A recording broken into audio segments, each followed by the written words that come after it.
Yeager's house, the Chula Vista home in Red River, New Mexico. This is the 5th day of August, 1984.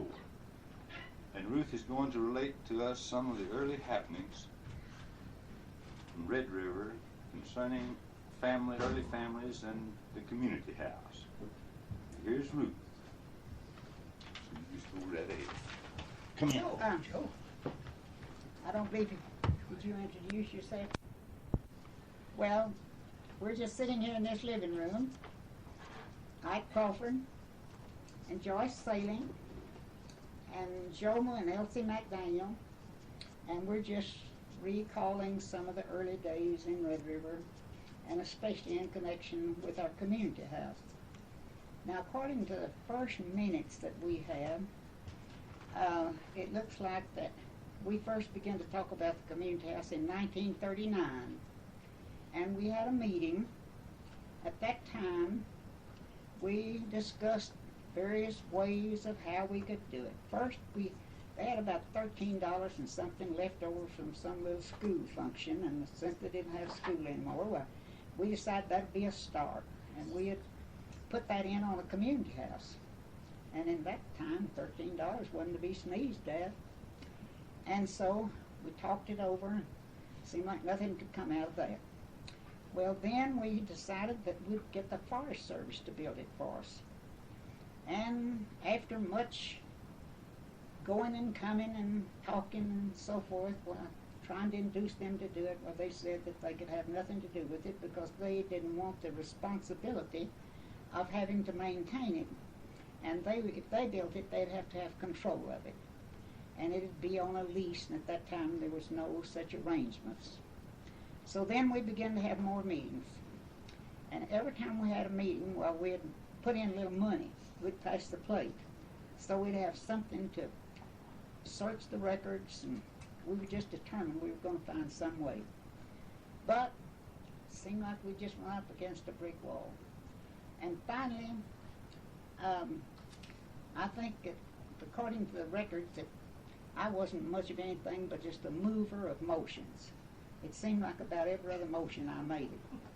And after much going on, well, I made the motion that we build the community house. Now, the minutes didn't record what the second, Miss Walter Bachman, the dear friends from Wichita Falls who owned the house with us, said, "I second the motion if we have to burn the booger down for kindling wood." Well, that just kind of set us all off, so we just were determined that we were going to build it. And so before we went out, our first donation was $1 apiece, and we elected a set of temporary officers. Mr. W.P. Foster, who lived down where L. Western is now, and his daughter Willeen Foster, and she was vice president, and the secretary was Miss Hal Yeager. I don't know why, because she can't even read her own writing. And the treasurer, Vern Hendry. Now, Vern Hendry lived in the 2-story summer home that was built in the mouth of Bitter Creek and still stands. It belongs to the Shortest family.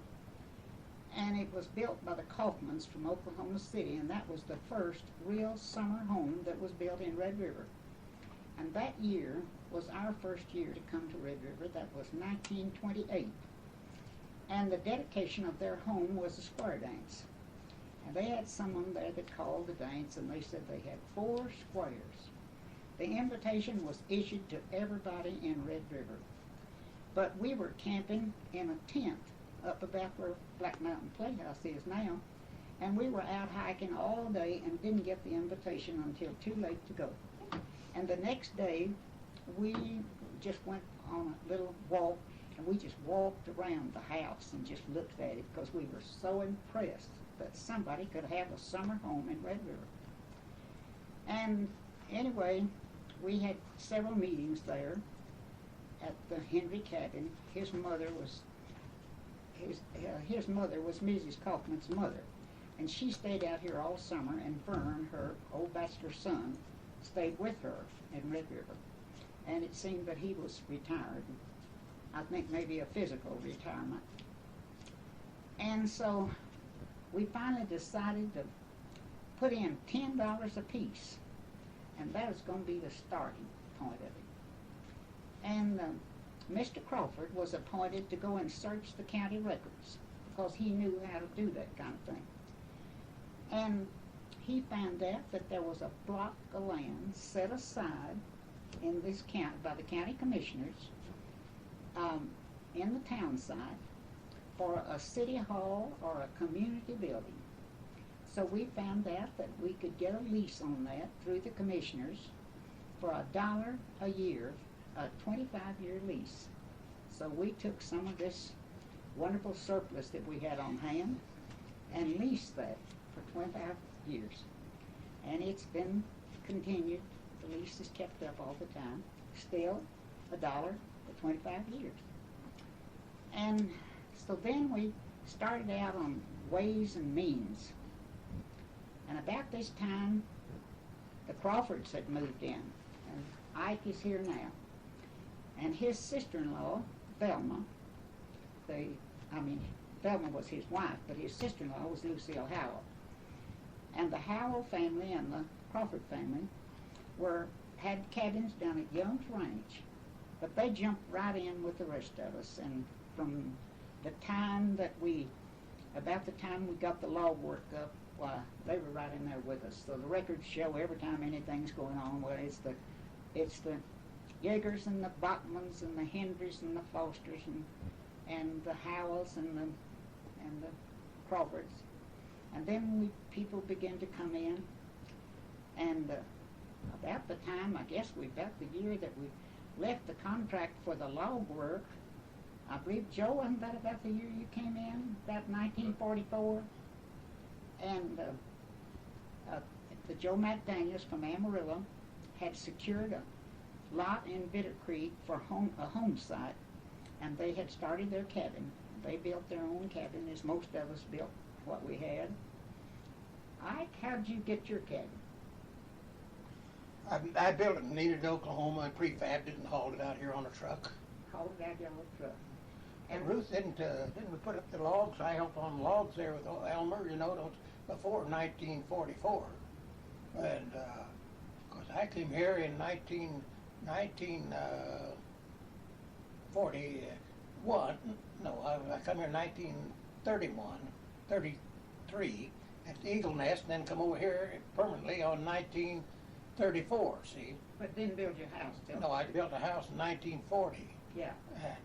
But I know that when we put up the log work, we all worked on it. You know what I mean? Got the log work. But we had up the log work and had Sunday school in there for 1 year, I know, when we had to crawl under the building. The north end of it was high off the ground, and that is some of the things we were going to have to do was level. And we put some boards on some rocks, and we had some tin plates that we passed for the collection, and boy, that money sure did rattle when you put it in there. And so we'd crawl under the north side. But then I guess was it that same year then that we got the subfloor down and got a roof on it. Yeah. And the roof was a volunteer deal, and so was the subfloors. And we had sheep herders and hunters and bankers and doctors and lawyers and everything you could think of where we just put out the call for this volunteer work. And they all came, and we promised them a good dinner. And we served it here at Chula Vista. Now, we didn't get Chula Vista until 1938, and I know it wasn't fit to serve dinner in before about 1940 or something like that. And so the neighbors all brought in covered dish, and we really fed those workmen. And then they'd go back down, and we'd have them come in just enough to seat them at the table. And then they'd go back to work, and another crew would come. So they were working for their dinner. And we got Walter Bachman took charge of the roof because he was an engineer, and he was real good at woodworking and knew how to do all that stuff, and somebody had to be in charge of it. And I don't think we hardly got that roof on until we had reports that it was leaking. Well, Milt Barkley and I put the roof on. We put the roof on. Shingled it, or I put the composition Well, he and I put the whole roof on, Mill Barkley and I Did did. you? Well, anyway, I know that it was a volunteer deal. And so then when we started to, after we got the thing fixed with, oh yeah, we wanted a fireplace. I think I was the main one that helped out for a fireplace. I wanted a big one. And we went up on the pass, a whole bunch of us one day, and picked up rocks. Piled them up. We've got a picture of the community house with that pile of rocks before the fireplace was started. And Elmer Janney was the one that was going to build the fireplace. His brother, Walter Janney, was the one that stacked the logs, and our contract for stacking the logs, cutting and peeling and stacking the logs was $600, and we had $650 in the bank, but we didn't let him know that. And so then Mr. Munden put the windows in, some of them crooked. But anyway, we after we got it to where you could live in it, why, we didn't know what to do with it. Some of us had to go down and do the sweeping out and everything. But before that, of all this ways of making money, we did everything that could be thought of to make money for that community house. We had chuck wagon dinners, and that was during the war when you had to get food stamps. We'd go to the house and get those food stamps. And we even got gasoline stamps to run the little portable coal stoves. They had to be pumped all the time. And before this time, Mary Hoover and Florence Fazell, Kay Barkley and Mel Barkley, and a bunch of the people had begun to come in and build cabins. And so when we'd have these chuck wagon dinners down there, we'd serve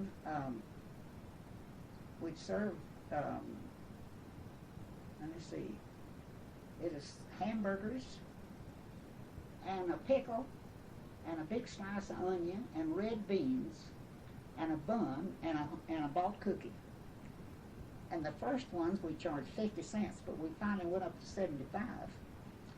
And we made the tickets out of tablet paper with a pencil, and we walked and went from one end of the valley to the other at all the camps and sold those tickets. And they had to bring we didn't have any gas or any electricity or anything like that, no water. And they had tables made out of boards propped on some rocks. And they brought their own knife and fork and spoon and plate and cup. We had coffee. And we made the coffee over at Willie and Foster's cabin. And then they brought it over in some pots that we had to keep it hot. And we'd have big crowds for those, and we'd make, maybe sometimes we'd make $100. And then we'd go up to Vern Hendry. Remember, we'd go up to Vern Hendry's cabin and count it on that little round table? And then we'd spend about 2 hours trying to decide where we were going to hide it. Because, you know, somebody could have... We didn't have a bank or anything here then. Didn't have a bank. Somebody could have hijacked us. And we sure did hold on to that money. And then one time, you remember when we had the chili supper? Mm-hmm. Joe, were you all here then? No. Well, Elmer Janney, our carpenter that had done the building for us, he said, girls, I'll tell you how you can sure make some money. Said, have a chili supper. I just love chili. So we decided, well, we'd just break the monotony. We'd have a chili supper.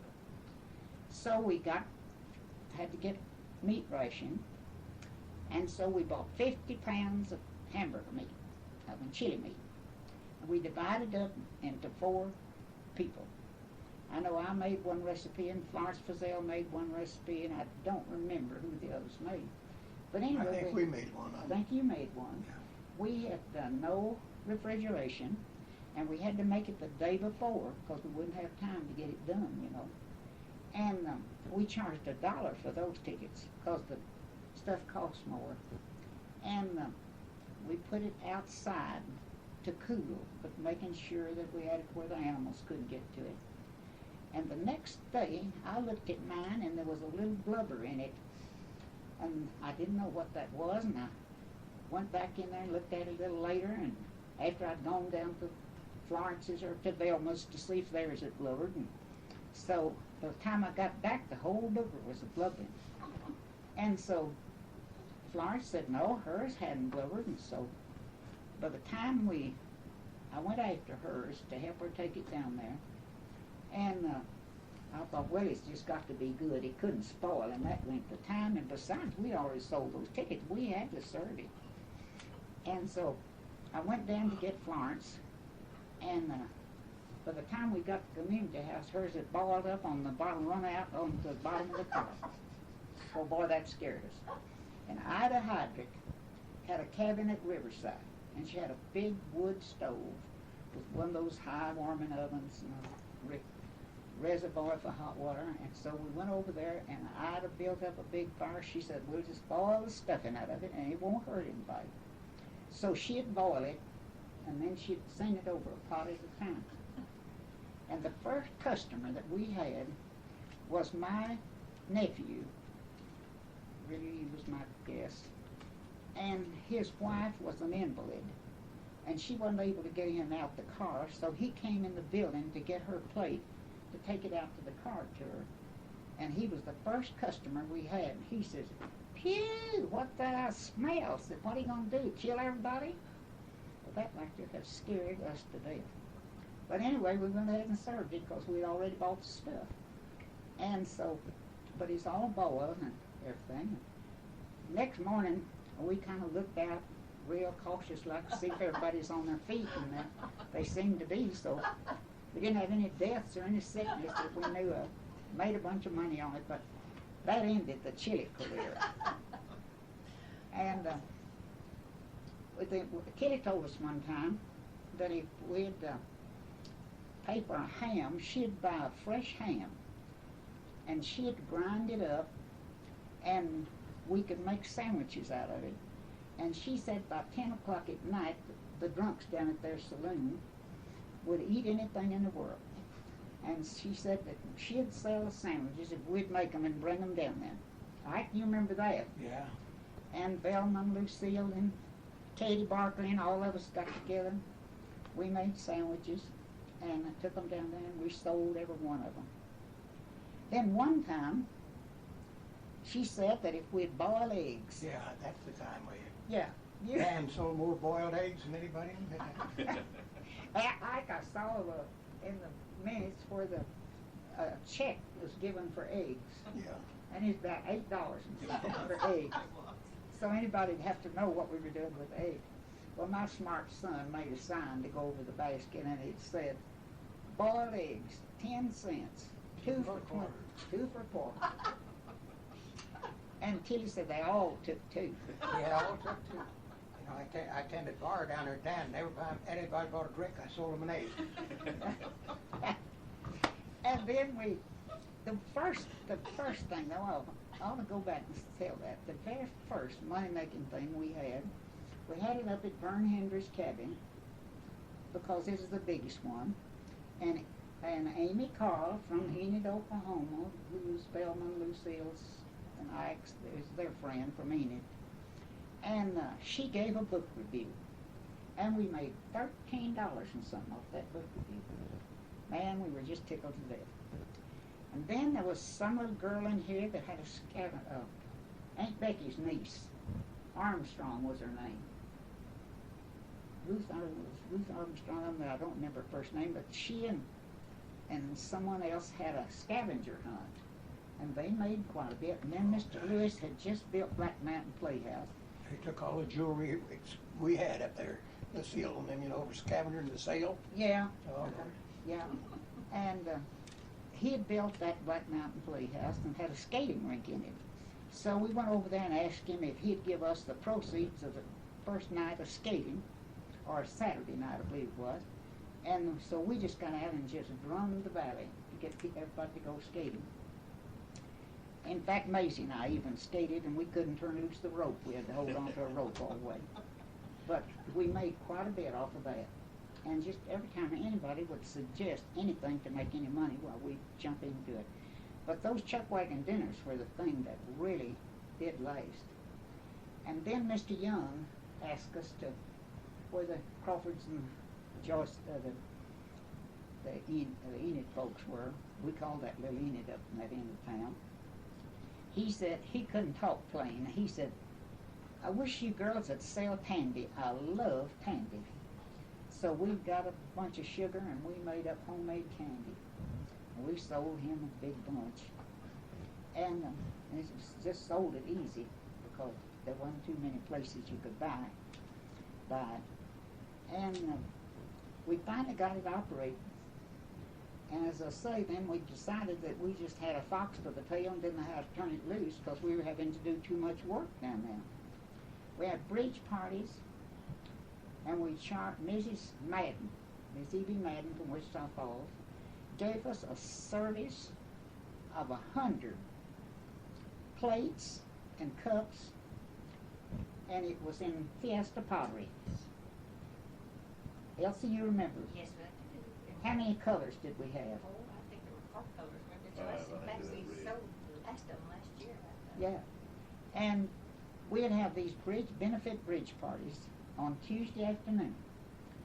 And we'd have, I just don't know how many tables. We bought a lot of card tables. And we'd serve refreshments and coffee and give prizes. I've forgotten how many, according to the number of tables. Florence insisted that we give a prize for every 2 tables we had. So that's the way we did it. Didn't any of us know anything about bridge parties. And we charged them a quarter and made those homemade refreshments.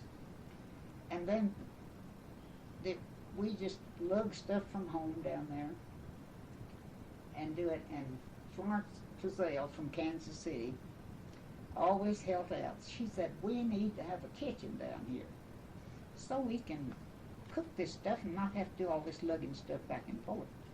So a Mr. Dunning from Oklahoma, Duncan, Mr. Roy Dunning, came in here. Wasn't that right? I wasn't saying that That's was right. But she asked if it were Delmer, and I said no, I didn't No, think it was. Dunning. Dunning, Mr. Dunning. And he had a family reunion in here. He had made a bunch of money. And he had a family reunion, and he rented practically all the cottages in Tall Pine Camp. And when we was out going from camp to camp, either selling tickets for something or advertising Sunday school or something like that, why, we met him. And so they brought all of their family down to church the next day. And it was a real cool Sunday, and we were having to take the little children outside for their Sunday school class. And that Sunday was a cold, misty rain, and they had to bring them back in.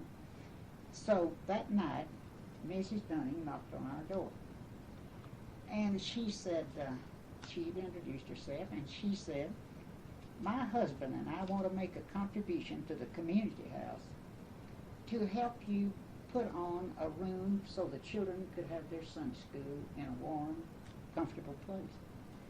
And so she said, do you have a blank check of any kind? That's before you had to have your check. And when I was hunting for a check, I just prayed. I said, oh Lord, let it be $50. We never had a $50 contribution. And so I said, she said, you make it out and I'll sign it. I said, how much do you want to give? She said, oh, just make it for $1,000. Well, I like to fainted. I never had even seen a check for $1,000, say nothing to write one. Well, we got that written, and we got that check, and we were so excited. And I couldn't wait the next day to get down to Mr. Foster to tell him about that. And he announced to me that, am I talking too long? He announced to me that he already had plans for the addition that we'd have. And he said that it was going to be a room where we could put on plays, and William would be, she had taken elocution, and she was going to conduct these plays on each side. We were going to have a little dressing room at each end. And I said, but Mr. Foster, he gave us that for a Sunday school room.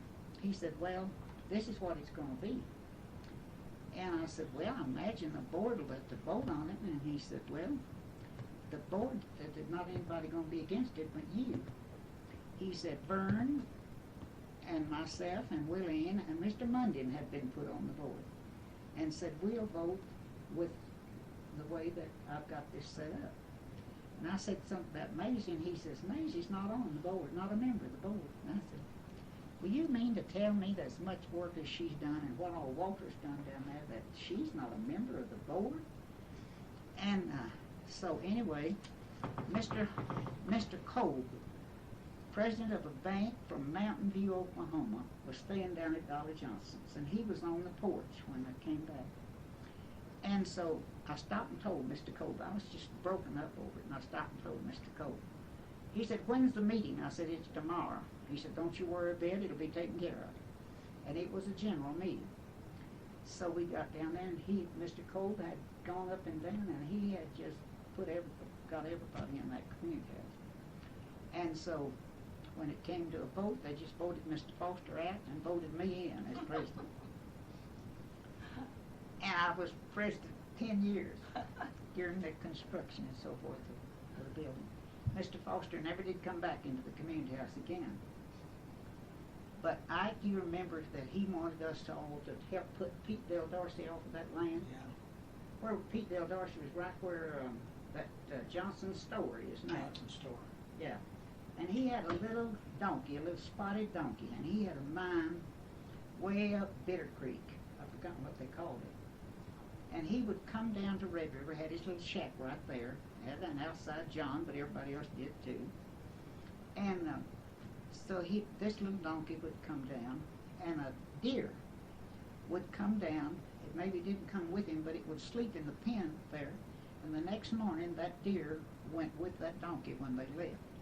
And when he'd come to a steep place on the hill, he got off and walked to keep from weighting the little donkey down. But then when he got on a smooth place, he'd ride a while, because he was an old man then. But anyway, he didn't, they didn't put Pete Del Dorsey off. And Joe, you remember Pete Del Dorsey, don't you? Yeah, I sure do, Ruth. We were just building our cabin up there, and old Pete used to go down to Fink's store on that donkey. And we were down at the store one day, and he and Fink, he had bought a bunch of stuff, and he and Fink were arguing over this loaf of bread, a nickel, and Pete was trying to get him down to 3 or 4 cents on that loaf of bread, and that was a comedy to sit there and listen to those two argue.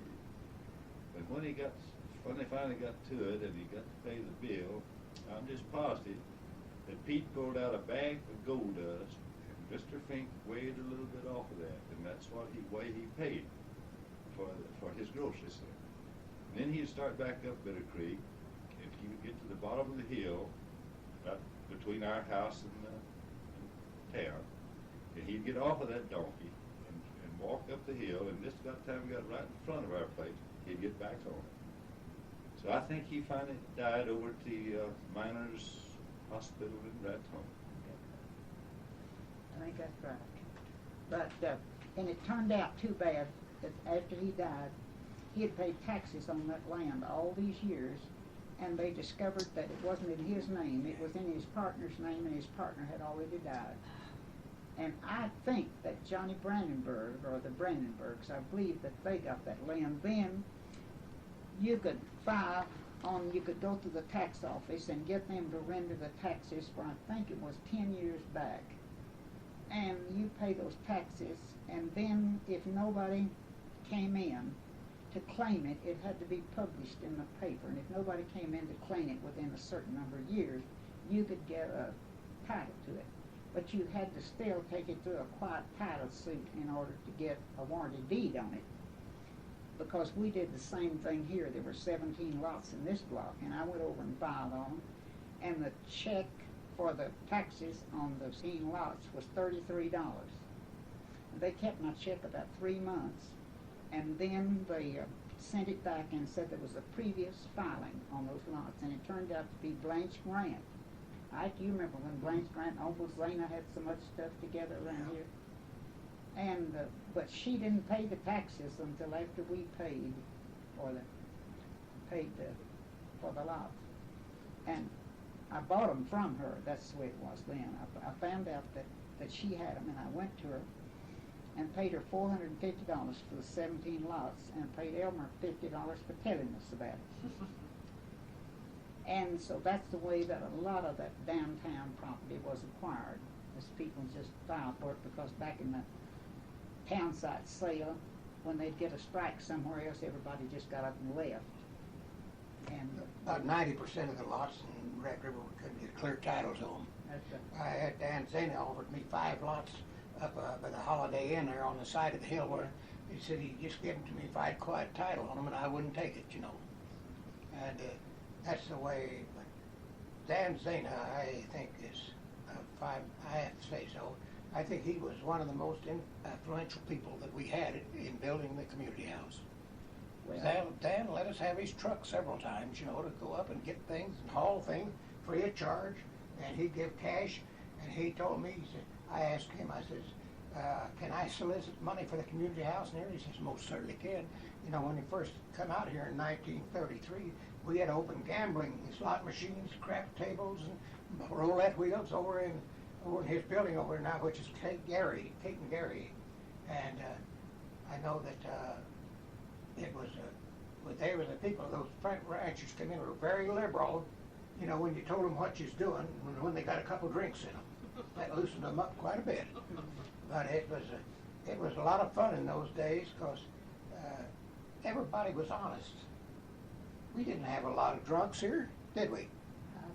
I never did get to stay down very late because I had these kids Well, and I always I had to know, bring but them I home. mean, when we was over to Tony and Telly's dancing, well, you never saw very many drunks.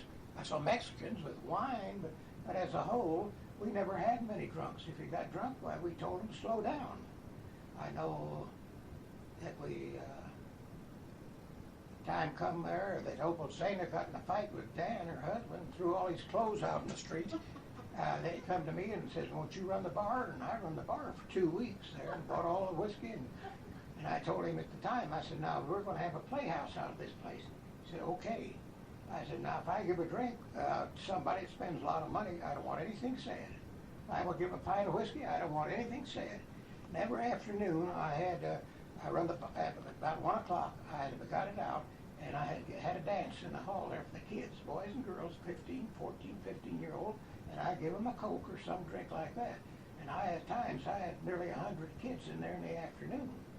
And I know one time come up, I was down there tending bar, and I know some rancher come in I knew, and he had a couple of drinks in him, and he said, you're going home with me. That was about 12 o'clock or 1 o'clock then. I said, no, I'm going home. Where's my wife? He said, no, you're not. And I couldn't get him to say, no, I went out that ranch, and my wife didn't know it. She was looking all over for me, and of course, he brought me back the next day. But we had lots of fun in those days, and everybody was sincere in what they's trying to do. Don't you think so? Tony and Dan, back up a little bit, when we decided to build a community house, well, we'd gone down there every day just as soon as it began to get dark, because none of us had electric lights and couldn't read by the, after we did get them by this one little thing hanging down the middle of the room, about a 25-watt bulb on it, that from their, it's from their machinery that made them, it wasn't the REA. No. And we'd go down there, and of course I always had my kids and Maisie's little brother and my little brother most of the time. We were known as the two women with all the boys. And so about 10 o'clock we'd leave and come back home, because that's when the rough stuff started, if there was going to be any. About 10. But anyway, when we decided to build a community house and had to have money, of course I'm always on all the monies list, and I don't know why.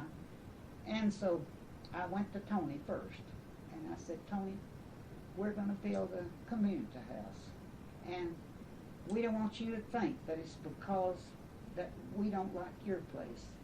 But, and before I could finish my sentence apologizing to Tony, he said, don't think you're going to hurt my feelings. Said, it'll be fine with me to get these old hens and chickens out of here. Don't even buy ice cream cones. And he says, I want to make the first contribution. He gave me $50. Oh. So I went over and told Dan that Tony had given me $50, and would he give us 50? And he said, if that old SB can give you 50, I'll sure give you 50. That was about some of the Well, first. they was at odds all the time. And we couldn't wait. We got in every year to find out who had shot who. And so they would give us money every time we got in a fight and need something. They gave us the money to buy the piano. Well, they would free contribute to it. And I just noticed in some of the the Little Red River Colossal, the little paper that the shires from Wichita Falls printed in here. It said that Tony had remodeled his place, that he had hired a little band that's going to play that Saturday night. He'd been using a jukebox, but it kind of got out of order and said you might push it for a waltz and get 10 pretty girls. And so, long about that time. So they were never anything but cooperative with us. Ruth, I remember too that when we first came here, Tony had the little dance hall right next to his saloon. Right. So there was a saloon right on this side was the dance hall. And then Tilly's And they restaurant. had a little room there. Tilly had the cafe on the other side. Yeah, and we used to take our children down there, and they had a fiddler and a guitar player, and they had right there by the fiddlers, they had a cat, a sitting cat cut out, and it had a great big mouth and a little box behind him, and all he had to do was feed the kitty. Yeah. And then a year or two after that is when the community house got the directors, and we started going there and then with the community That's house right. services. And I've always felt like that the reason the community house prospered so was because the first thing in the why we built the community house was a place to worship God, to take our children and to teach them about God. And we let that be first. We always emphasized that our worship service was the number one attraction in the community house. I think that's the reason for its continued success. I do It's too. based on the right foundation, the right Yes, sir. principle. We started out right. And everybody was so generous. And our first directors was Dea and Harry Trigg. And Dea had been from Clayton, New Mexico, Dea was, and she had been here and had a little apartment in the same building where we had a apartment the last year that we rented a place. And that was in Tilly's Big Cabin, which was the big cabin back away. Right. And Dea had a shop there, and her husband was in the service. And so when we began to talk about needing a director, he and Dea both had experience in that line, in camps and church schools and so forth. Do you remember? Harry had Yeah, been Harry reared was. in a Presbyterian orphanage, and he was to be a coach in a high school at that time. And Dea said he was coming back to Red River, and they were going to have their honeymoon here at Red River, a second honeymoon. And so right here in this room, we told Dea that if they'd come here and work that winter, it was after September and everybody had gone home practically, that we would give them $200 for the season. And that if we couldn't raise it down there, why, we would pay it ourselves. And how many years were they here? They was here, I don't know, 4 or 5. Yeah, 5, 6 years. 6 years. And And they we raised their wages though as they went along. As we got Everything. money, we raised their wages every year. every year, but they were perfect. Yeah. And especially for the beginning of it, because they, Ruth, they did something, Harry did something, he took the kids and Monday afternoon, and took them a trip, except my boy, and all of them. Yeah. Took them a trip and taught them the wildlife, and what to do. and to respect it. And respect it. I'd like to go right back just a little bit to Tony's bar and that gambling that Ike was talking about. Behind Tony's bar, he had a gambling. Oh, yes, he had a room back there. And we were in there one night, roaming around, and Elsie was looking, and I heard about this gambling thing, so I thought, well, let's go back and look at it. So Elsie had never seen anything like that, so we opened the door and walked in, and it was busy, all the tables were busy, and they had the crap table there, this big red-headed woman, where she was shaking those dice and talking to them, and Elsie stood there with her mouth open, and if I had a stick, I could just pop her eyes off. But they finally closed that. Oh, the state closed that. Yeah. I never did put this out as public information because I was afraid to get my house burned down. But how come it to be closed when it was? Mrs. Reed, who had an inn down here, had the Attorney General as her guest. And so some people from Wichita Falls, wealthy people, had come here to spend a vacation, and they brought a certain amount of money because she knew that her husband was addicted to gambling, and he lost it all the first night, and she made him go home, and they were staying with Miss Reed. And she was telling this Attorney General about it. And he said, well, you don't have to put up with that. Said, gambling's illegal in the state of New Mexico. Said, you can have this closed up.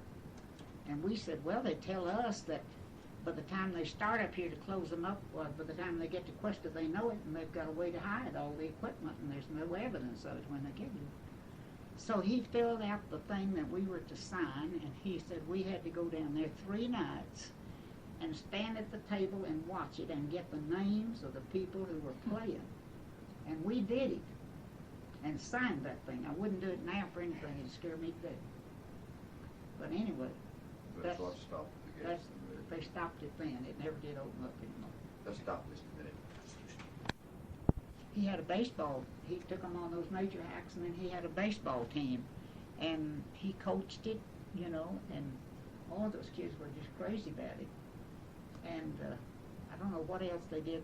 A lot of the just more informal dancing, because people then didn't know about this club level dancing so much, I guess.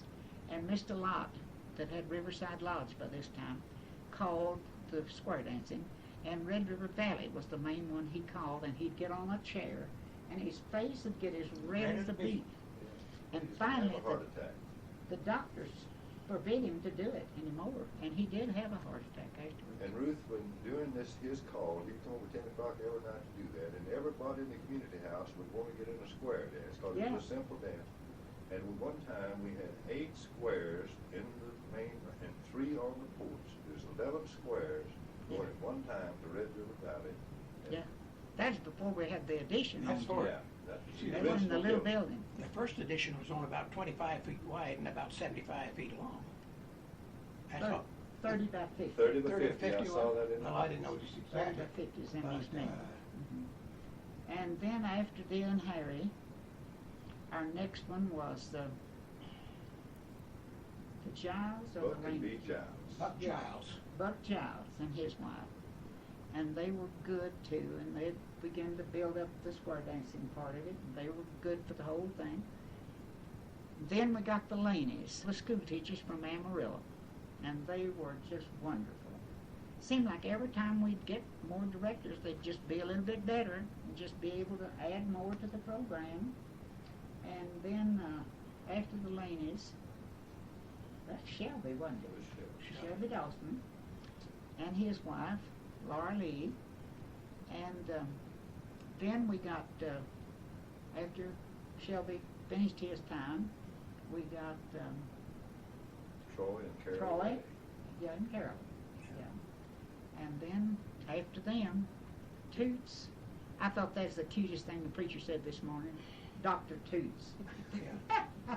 Ruth, I think that one of the greatest things that we did was after church when we had our picnics. Yes. Yeah, that held a friendship among us. They all came up to my yard, our Belmont yard, and brought a dish, and we'd have sometime 25 and 30 couples up there, you know what I mean? Everybody, anybody in the Sunday school. That Yeah, they we'd managed done, it. We'd just bring a dish and come on up. And I think that was closer, we was closer. We attended 2 of those, I never enjoyed anything much more in the way of fellowship in my life. Yes. We had a big backyard there, and I had it all set up, all with It is tables. shady, pretty down there by grass the and river. everything.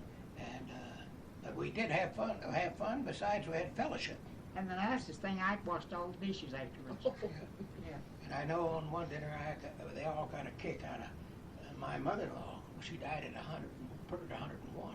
She made a whole tub of slaw and stuff, you know, and stuff like that. Oh, that was what main thing we had at the community house at our chuck wagon dinners was slaw that she made. She made it in a whole tub of it, you know. We bought a tub for that purpose. Yeah. And they'd take the cabbage when we'd bring them in a gunny sack and layered it out in the river to get it good and cold and crisp. And Velma and Lucille and Miss Carol and the whole family done. She made a dressing to go on that, and I tried it and tried it. I asked her how she did it, and she said, "Oh, just a little bit of canned Just milk, a little bit of that. a little bit of that, and a little bit of the other." Mine didn't taste like that. But that's one of the main things that they liked at the chuck wagon dinners was that slaw. Did But- you usually open the community house, say on Memorial Day, or? Well, No, I built that. The first section, it was around 39, wasn't it? It was, oh no, I can't. No, remember. it was 40, No, 40, no. that I 40. come there, and I first come in 33. 44. 44 is after Had the a war. program, yeah. Yeah, you And- couldn't get stuff. Then we had, we fixed tables after we built our garage. We fixed tables that were laying on from the wall, so if it rained, a picnic out where we could have it down here from the church.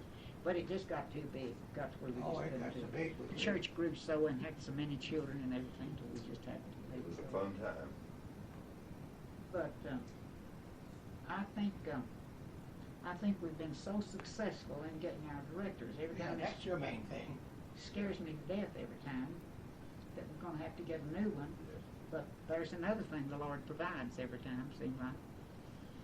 What year was it, Ruth, that we added the south addition to the first addition to the community house, the log addition? It was in the 50s, but I don't remember what Well, we year. had the first one there, then we had, went right straight on out Yeah. to the street with the next one, see? What year was that? Do you remember? I don't know. Well, I it was don't in know. the 50s, and then in the It was 60s. in the 50s though. In the 60s, well, We built the outgrew west the other wing. part, that little building. We outgrew it right quick. And when we got Walter Bachman to draw us the first plans for it, and we had it 40 by 60, and the men said, girls, that's too big. We would never fill a building that big. And it's a lot more to have a small building and have it full than it is have a big one with nobody in it. And they cut it to 30 by 50. Yeah, Walter Bachman built all of our furniture in there. He built that. Even our collection plates. He had all the boys that worked on there had their names. And if you ever see the collection plate, all the boys were there. Walter Poor, myself, and Hal, and Walter, everybody.